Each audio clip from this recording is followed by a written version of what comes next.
નમસ્કાર, હું છું એન્કર અર્પિતા પટેલ. આપ જોઈ રહ્યા છો news snap channel. News snap ચેનલમાં દર્શક મિત્રો આપનું હાર્દિક સ્વાગત છે. ઓગળ તાલુકા પંચાયતને મળ્યા નવા પ્રમુખ ઉપપ્રમુખ. ભાજપને 12 સભ્યોનું સમર્થન. નીતાબેન ઠાકોર પ્રમુખ, ભારતીબેન ઠક્કર બન્યા ઉપપ્રમુખ. નવરચિત ઓગળ તાલુકા પંચાયતના હોદ્દેદારોની વરણી કરવામાં આવી છે. પ્રમુખ અને ઉપપ્રમુખ સહિતના હોદ્દાઓની જાહેરાત થતાં રાજકીય માહોલ ગરમાયો હતો.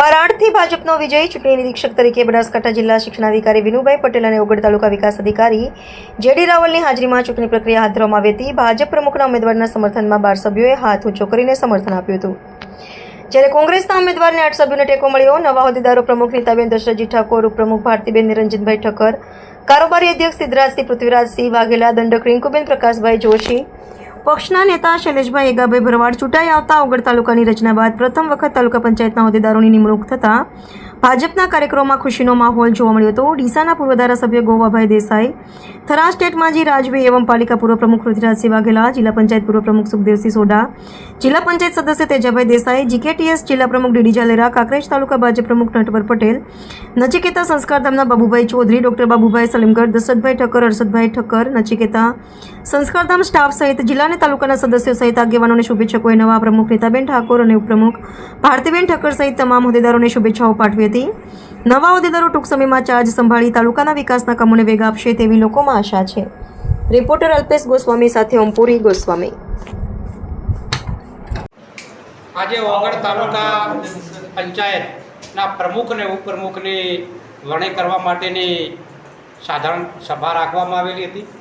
એમાં પ્રમુખ તરીકે મારા ધર્મપત્ની નીતાબેન દશરથજી ઠાકોર અને ઉપપ્રમુખ તરીકે ભારતીબેન નિરંજનભાઈ ઠક્કરની વરણી કરવામાં આવેલી છે.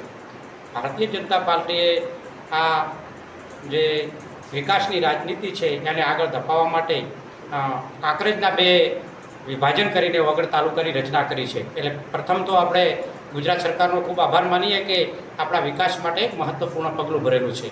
આવનારા સમયમાં ભારતીય જનતા પાર્ટી શાસિત આ ઓગળ તાલુકા પંચાયતના તમામ ચૂંટાયેલા સદસ્યો, અમારા માનનીય યશસ્વી પ્રમુખ જિલ્લા પ્રમુખ કીર્તિસિંહજી વાઘેલા, અમારા કાંકરેજના પ્રમુખ નટવરભાઈ પટેલ, ઓગળના પ્રમુખ ગોકળભાઈ દેસાઈ અને સમગ્ર તાલુકાના જે અગ્રણી આગેવાનો છે, જે ભારતીય જનતા પાર્ટી માટે કામ કરી રહ્યા છે, એવા તમામ આગેવાનો, કાર્યકરો અને સૌ સાથે મળી અને ઓગળ તાલુકાનો સારામાં સારો વિકાસ થાય, દરેક ગામ સુધી વિકાસ જાય એવા પ્રયત્નો સૌ સાથે મળીને કરશું એવી બધાને ખૂબ વિશ્વાસ આપવામાં આવે છે.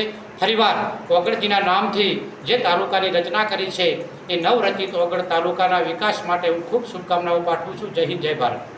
ઓગળ તાલુકા પંચાયત ભારતીય જનતા પાર્ટીની બની, જેમાં આજે પ્રમુખ તરીકેની ચૂંટણી પ્રક્રિયા હતી, જેમાં ભારતીય જનતા પાર્ટીએ કેરવાડા 2 નંબરના સીટના આપણા વિજેતા ઉમેદવાર નીતાબેનને ભારતીય જનતા પાર્ટીએ પ્રમુખ તરીકેનો મેન્ડેટ આપ્યો અને એમને પ્રમુખ તરીકે એમની વરણી થઈ છે. એ બદલ હું નીતાબેનને ખૂબ ખૂબ હાર્દિક શુભકામનાઓ પાઠવું છું.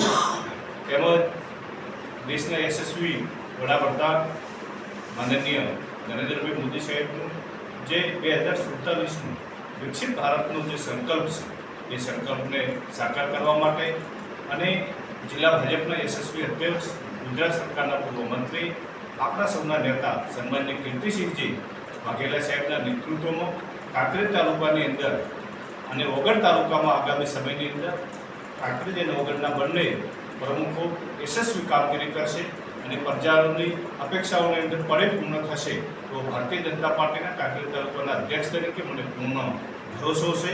પુનઃ બંને પ્રમુખશ્રીઓને હું હૃદયપૂર્વક ખૂબ ખૂબ હાર્દિક શુભકામનાઓ પાઠવું છું.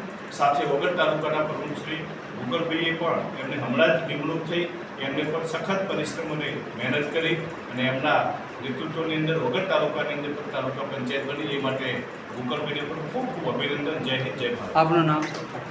નટવરભાઈ પટેલ, તાલુકા ભાજપ પ્રમુખ, કાંકરેજ.